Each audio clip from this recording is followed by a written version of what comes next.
this is Dylan Moore with Irita TV doing a phone show today. I wanted to follow up. I had some thoughts on the latest interview that I did with Dr. E. Michael Jones on his book Baron Metal, which was the history of capitalism as a conflict between labor and usury. And this kind of jumps off from the end of the conversation because, I mean, essentially Dr. Jones is making the argument that usury is immoral, and he defines usury as compound interest, I think even any interest at all in general. And at the end of the conversation, I mentioned to him that, I did this business acquisition that I did through through commercial debt.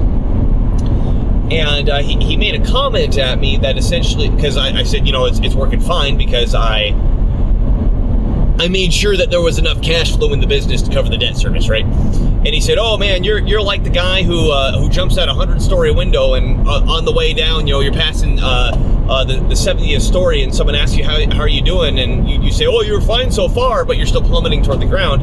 And I mean, that's not what's going on. I've done the math. And I get the feeling that from a practical aspect, Dr. Jones doesn't understand enough about, I'm going to use the term, debt instruments to see where the damage is and where the damage isn't. I'm not arguing with him on a moral perspective, but from a practical perspective, I'll just say it. I don't think things work the way he's describing on multiple occasions, on multiple levels. And the reason I think it's important enough to have a follow-up to talk about this is because, I've talked about this in other shows, is that there's things in the world which oppress us.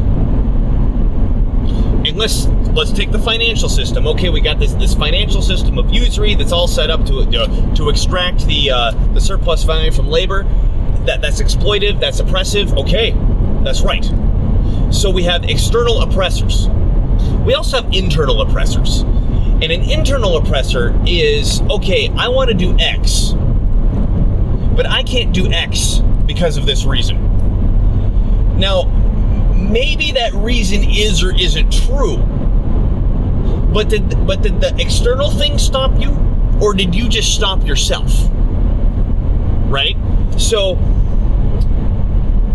Dylan, I can't do business acquisitions because, like Dr. Jones said, there's compound interest if we do it the way that you're suggesting, and I can't improve my life in that manner because it'll just be me jumping out of a 100-story window thinking I'm doing fine until I go splat on the ground. So therefore, I'm not going to do that. Well, you understood the math incorrectly, and okay, yeah, there's an oppressive system out there, but in this case, you oppressed yourself. You held yourself back. So when we understand how the system works practically, we can make practical decisions within that system to maneuver around that oppressiveness. I mean, I'm going to get specific about several things here. So, for example, we were talking about student debt at one point, and the fact that we've talked about this on the show a lot. You can't bankrupt yourself out of student debt. So someone like Donald Trump can do all these business dealings, and then what he had, out of the 500 businesses that he did, he had several bankruptcies, and he's able to wrap them up in a shell entity, let the shell entity go bankrupt, and bam, he's able to go on his life and just move on from it. But the person who tries to work really hard to get an education, go on to get a job, they end up with all the student debt. They can't do the same thing. That is true, and that is oppressive. Now, what if, and I would never suggest anybody do this, what if you knew that if you formed an entity, you form an LLC, which is relatively cheap, unless you're in the state of California and it's $800, but that's still relatively cheap. Where I live in Washington, it's $150 to form an entity. Pretty cheap. If you know what websites to sign up with, what companies to sign up with credit accounts for, and what those companies require for you to set up credit accounts, within 6 to 12 months, doing no business in that company, you could create a credit profile that could get you anywhere from $50,000 to $100,000 in non-personally guaranteed credit. What do I mean by that? So if you get a business and the business takes out a loan and the financial institution says, hey, we want your personal guarantee. If you sign that personal guarantee and the business doesn't pay the loan, they can come back to you personally to get that money back. There's such a thing as business loans that do not have a personal guarantee. This is the example that I just said about Donald Trump, right?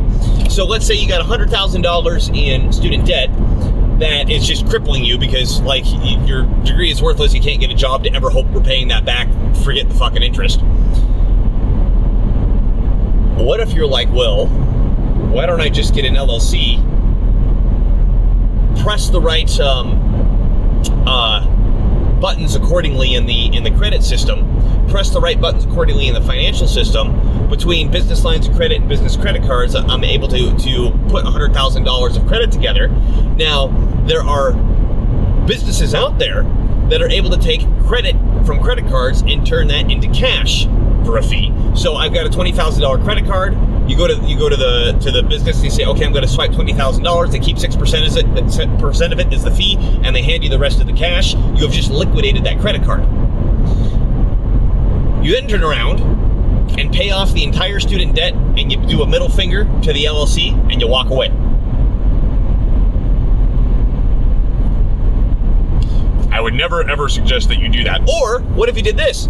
It's even easier if you understand how the credit game works. And there's like free stuff. I mean, you can pay, and there's good resources to pay to learn how to deal with this.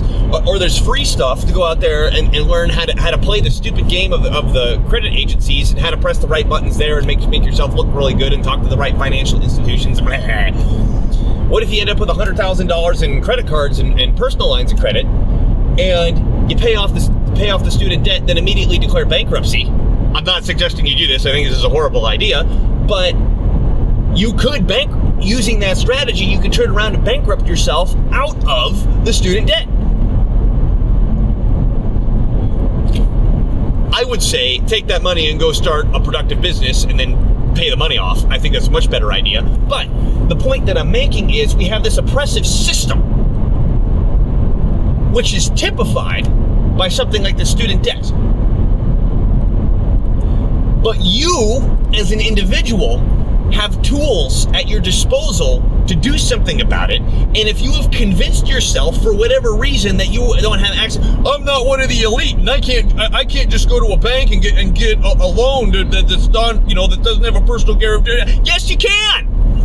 Yes, you fucking can. Maybe you can't do it for $10 million yet, but like I said, 50 to 100 grand. There's free on YouTube for free. You can go out and learn how to do that. For motherfucking free, you can learn to go out and do that. Again, I do not recommend that you actually do that.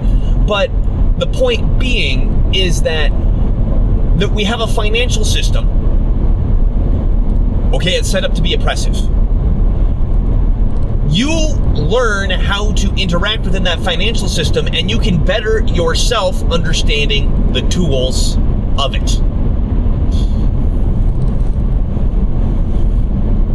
And I mean, this is what me and Nima, my co-host, the other half of I Read and TV, are always talking about. Like, when it comes to MMT, modern money theory, is that there's, and Dr. Jones agrees with this, there are these totally upside down, stupid economic theories that don't describe anything the way the economy actually works, and it has us spinning around in circles and fighting with each other over problems that don't exist. And when you understand MMT, you go, oh, hey, now we understand how the system actually works. Okay, there's still problems, there's things to fight about, but we can actually come up with a solution because we actually understand how the system works, as opposed to, oh my God, the system's fucked.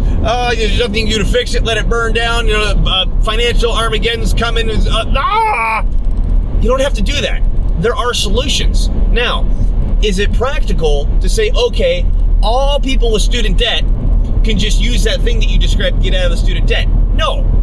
I'm talking about you as an individual, because I have found that most people, they don't want to do the effort to get out of whatever junk situation that they're in. Take the student debt, for example.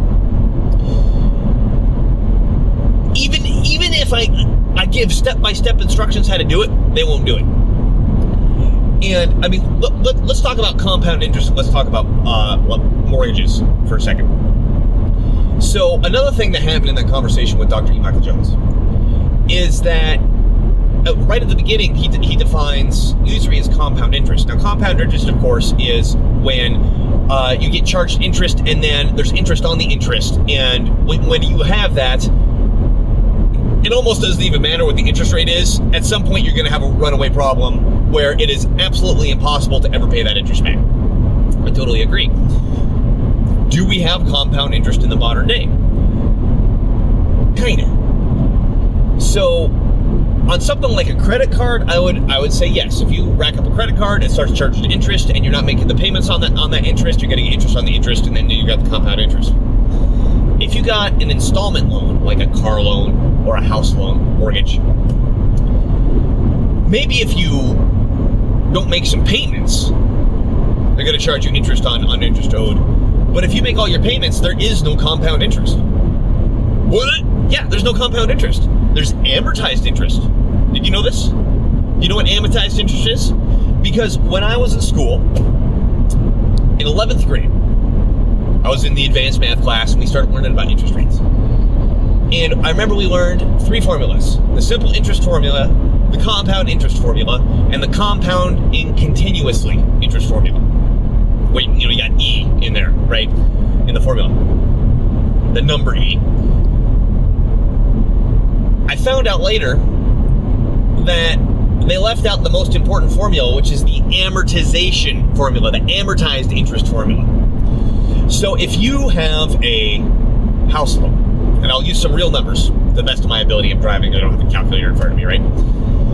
If you got a house loan for 30 years for $100,000, like you could buy a house for $100,000 these days, haha, but simple numbers, right? At 5.3% interest. A 30-year loan at 5.3% interest is like this magic number where you will pay double the loan. You will pay the same amount in interest as you will in principal if you make all the payments throughout the life of the loan. Which is nuts.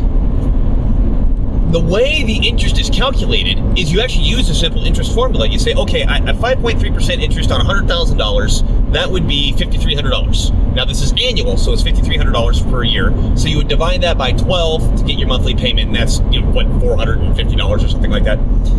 So if you have a $600 payment, there's a speed trap ahead. Ooh, a speed trap ahead. Am I going too fast? No, I'm not going too fast. So if there's $450 on interest, and let's say there's a $600 payment, that means for your first payment, you pay $600, $450 vanishes into bank space as interest, and $150 goes down to your principal, right?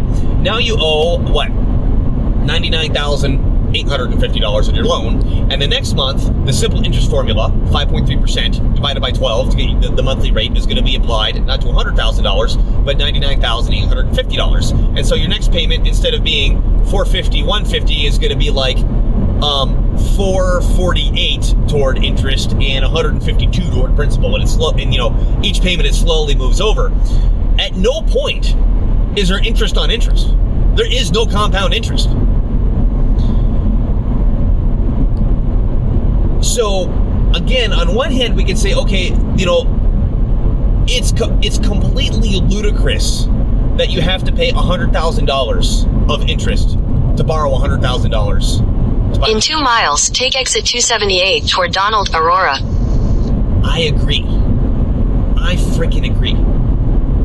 But that doesn't mean we can't use the system appropriately, and that also doesn't mean, oh my God, the banks are collecting the compound interest, and it's just siphoning, blah, whatever. They don't have any risk. I mean, that was another thing. Sorry, 2 things going through my head at once. Just to finish up that mortgage thing, there are strategies to say, okay, how do I utilize my income in a way where I could put more money toward that principal to skip interest to significantly reduce the amount of money that I pay on that loan in interest. There's strategies that work with income that you're currently using by leveraging certain debt instruments against each other, debt products against each other. when I first found out about this, I mean, my mind popped once I understood the math, and I went to try to tell everybody I possibly could, and 99% of people didn't want anything to do with it. They either didn't believe me, which didn't matter because I could prove it mathematically, or even if they did believe me, they're just like, I just don't want anything to do with it. I'm like, I'm talking about saving hundreds of thousands of dollars on your mortgage, hundreds of thousands, and you won't sit here and try to figure this out with me. In half a mile, take exit 278 toward Donald Aurora. But my thing's gonna be yakking at me a lot here, but I'm down in Oregon, and I don't know where I'm going, so I gotta listen to the map. So, going again back to, okay, there's the oppression of the system. That's true. But there's also the oppression of you toward yourself. Take exit 278. So, another point that Dr. Jones made is that there's no shared risk. In 1,000 feet, turn right onto Allen Road Northeast. Someone makes a loan. Because turn right onto Allen Road Northeast. The appropriate way to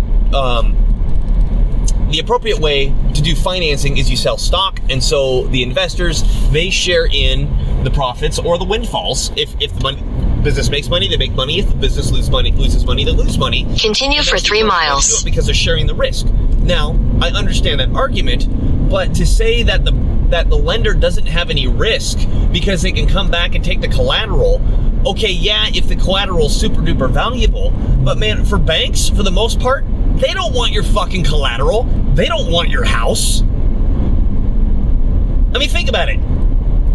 They got to turn around and sell that house, so they have to fix it. They got to pay the insurance on it. They got to pay the taxes on it. They got to pay people to manage it. But no, I mean, they lose a ton of money trying to figure out that house. Okay, I bought this business. Let's say I default on the business, and the bank's supposed to come take over the business. They don't want to run my business. Are you fucking kidding me? They'll lose so much money trying to run my business and figure out what to do with it. So banks, because Dr. Jones made this comment of like, oh, they'll do anything to hook you to get you to take that loan. Now there's an essence of truth to this for like a money broker, because we mentioned this like in terms of RVs. Someone selling RVs, they don't care if they can tell the person sitting across the table from them, I can tell by looking at this guy he's not going to pay this loan back. Doesn't matter, we can sell the loan. There is an element of truth to that. But banks are so paranoid. Banks are so conservative about this sort of thing. Again, traditional commercial banks. I don't know about, investment banks. Again, commercial banks here. They're so paranoid about losing it because, again, if they lose it, and even if there is collateral and they try to go after the collateral and all the fees and lawsuits and judges and judgments and that has to go through, they're going to lose a ton of money, and that's a real loss on their books. And okay, they give you a loan at 5% and you default. Well, they got to do 20 loans to make up for that are good. So, I mean, this idea that all bankers, and I'm not saying that there aren't evil bankers that are, they look to say, how do we put a loan out there that allows us to scoop up everything? I'm not saying there aren't people like that, but your bank down the street, particularly a local bank, they are a vital part of the money and credit creation that keeps, I was going to say economy, but really it's society running. Now, yes, we can invent a better system, but this is the way the system works now. You need to learn how the tools for how the system works now.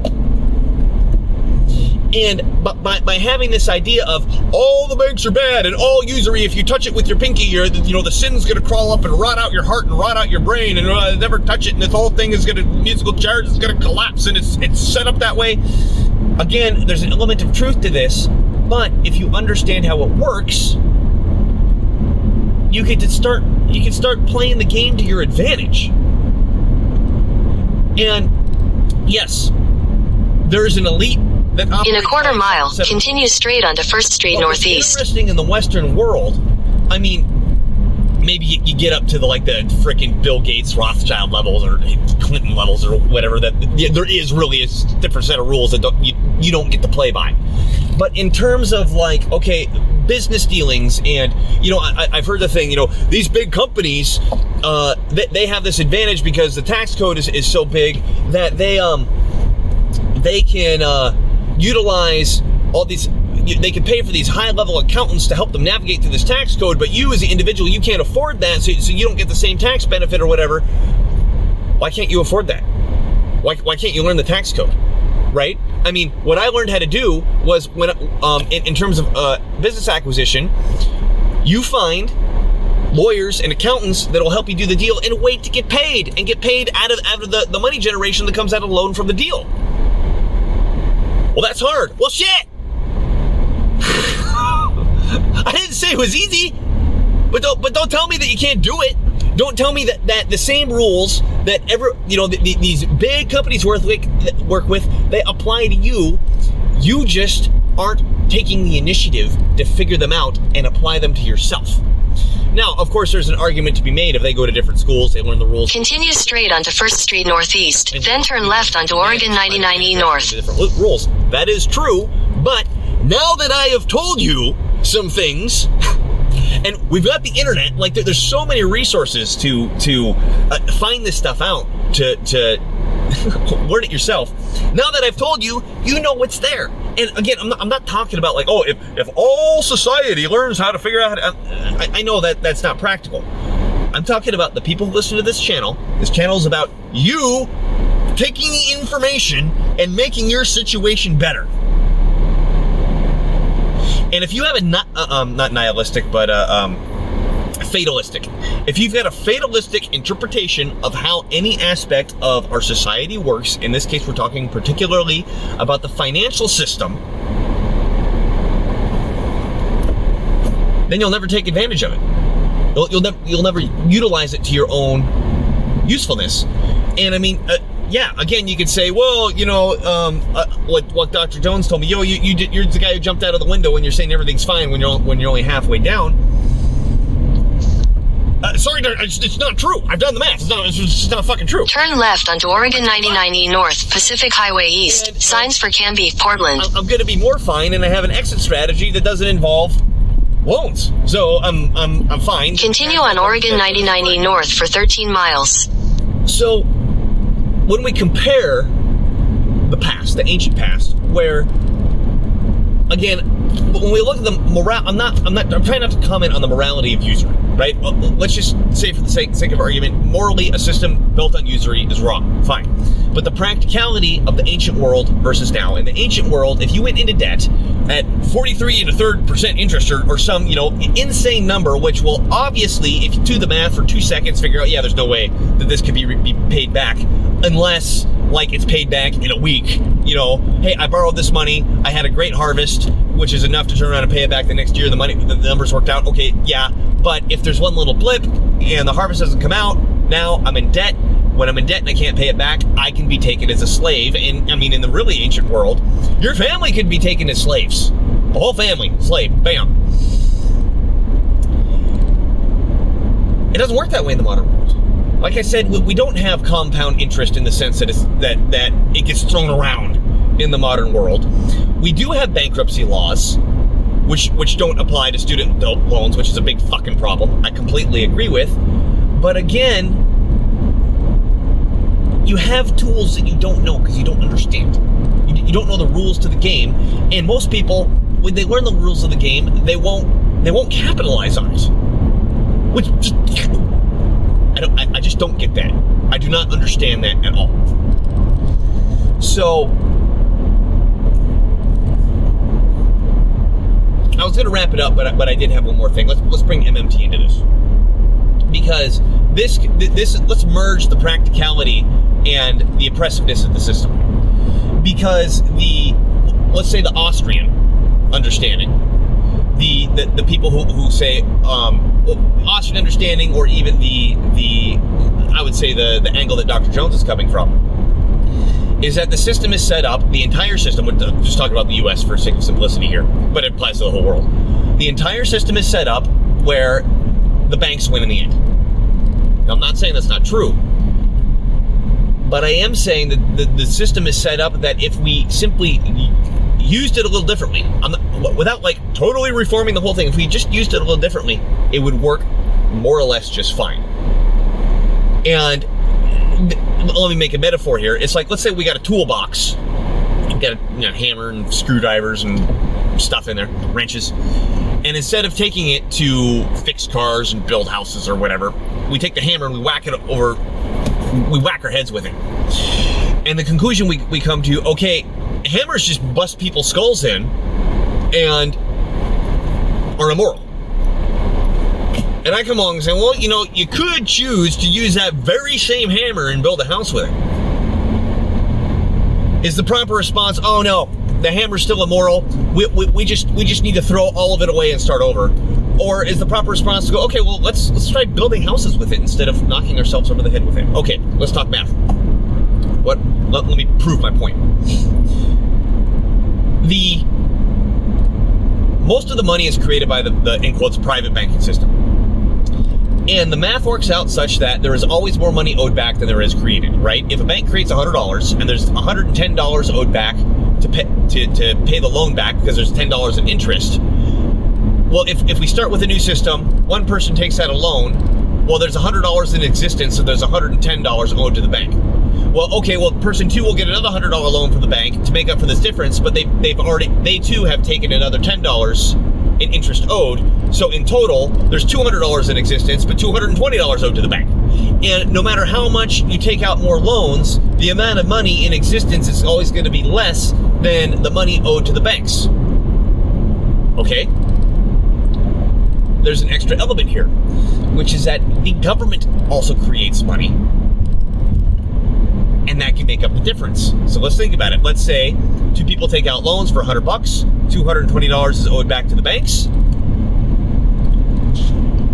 $220 is owed back to the banks. And the government prints $20 for public projects. Now there's $220 in existence and $220 owed back to the banks. Well, let's say instead the government prints $40. Well, now there's $20 left over for the private sector to save. The government printed money is the difference that makes up for that amount, the delta owed to the banks that isn't actually where there isn't enough in the system to actually pay it back. You guys follow what I'm saying here? Now, the argument against that is, wait, Dylan, we have the Federal Reserve System, which is a private bank, and it operates off the same principle where the government, it can't create its own money, it has to borrow it from the Federal Reserve. And so, no, you're wrong. It's still the same situation that you initially described, which is that there's more money owed to banks than there is circulated in existence. And we've covered this in other shows, but the Federal Reserve is not a private organization. And instead of going into the details why, you can look at another show to go figure out the details why. There's one killer detail that just ends this discussion. Is that 98% of the profit that the Federal Reserve earns goes to the U.S. Treasury.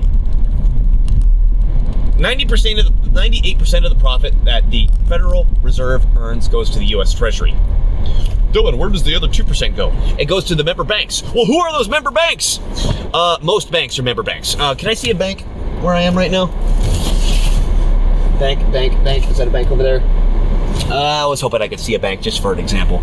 But if you look at the Federal Reserve Act, a bank, any national bank, and a national bank is a bank that's in more than one state, which is, it's not all banks, there's a lot of freaking banks. It has to be a member of the Federal Reserve by law.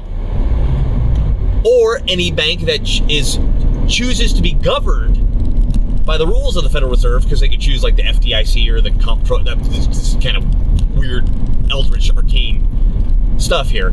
But even if you make a state bank that's chartered by the state, you're only in one state, you can choose to be governed by the Federal Reserve. Well, if you choose to be governed by the Federal Reserve, you have to be a member of the Federal Reserve. It's not some secret fucking cabal of people that we don't know. It's in the law. It tells you who the members are. I mean, so 2% goes out to the members, which is any bank that's either a national bank or decides to be a member of the Federal Reserve. So I could start a bank and say, I want to be governed by the Federal Reserve.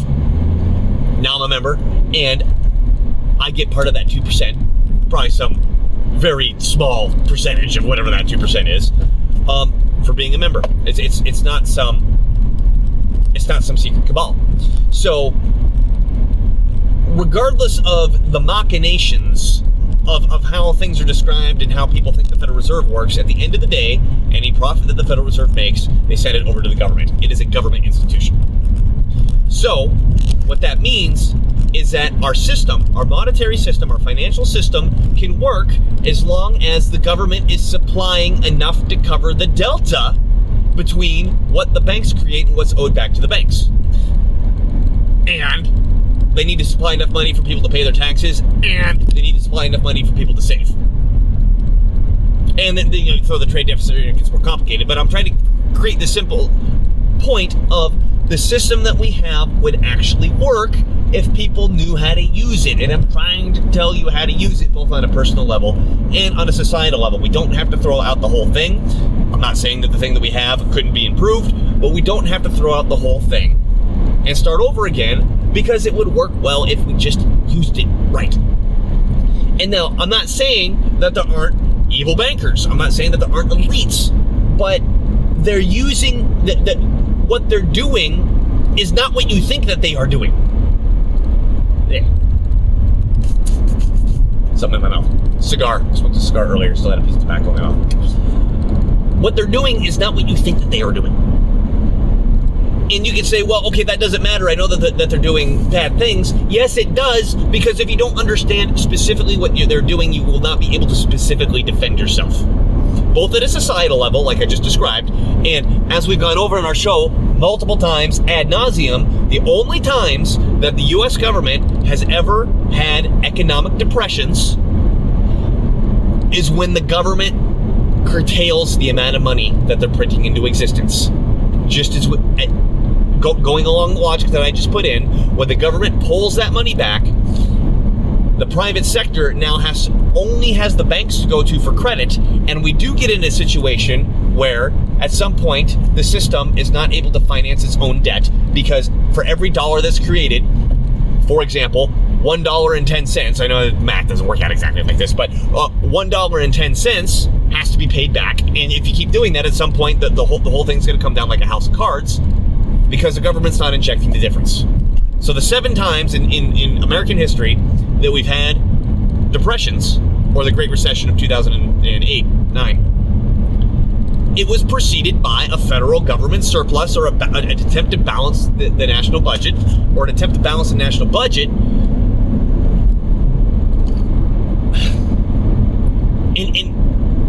It's just arbitrary. Like, this didn't have to happen. If you understand how the system works, you can make choices to completely avoid this sort of stuff. So, I need to wrap this up. I got someone calling me that I got to take.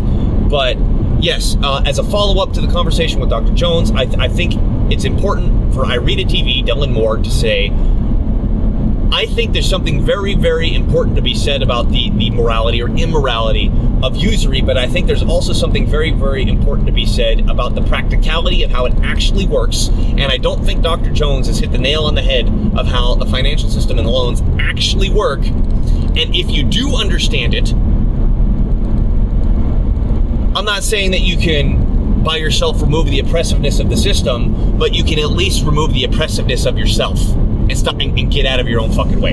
So this has been Dylan Moore with IRETA TV. Check us out at ireta.tv. And thanks for watching, and we'll see you next time.